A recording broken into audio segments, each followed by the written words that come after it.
السلام علیکم۔ ملکی اور غیر ملکی تازہ ترین خبروں اور کرنٹ ایشو سے باخبر رہنے کے لیے ہمارا چینل سبسکرائب کیجیے اور پیج لائک کیجیے۔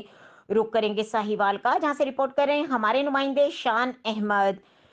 ساہیوال سوئی ناردرن گیس پائپ لائن کی جن ملازمین کو معطل کیا گیا تھا ان کو دوبارہ بحال کر دیا گیا۔ ایک بار پھر آپ کو بتاتے چلیں، سوئی ناردرن گیس پائپ لائن جن ملازمین کو معطل کیا گیا تھا ان کو دوبارہ بحال کر دیا گیا ہے۔ ان بحال ہونے والے ملازمین کو دوبارہ آفس آنے پر چیئرمین زبیر خان گروپ ساہیوال ریجن کی قیادت میں بحال ہونے والے ایس این پی بٹا ایم ٹی سوئی ناردرن گیس پائپ لائن ان کو دوبارہ آنے پر استقبال کرتے ہوئے استقبالیہ میں سرپرست عالمیہ قیوم ہوتیانہ شیخ عبدالرؤف ناصر گجر، انعام اللہ خان چودھری، محفوظ ملک آصف، ساجد محمود گجر شامل تھے۔ مزید خبروں اور اپڈیٹ کے لیے دیکھتے رہیں کے نیوز چینل انٹرنیشنل۔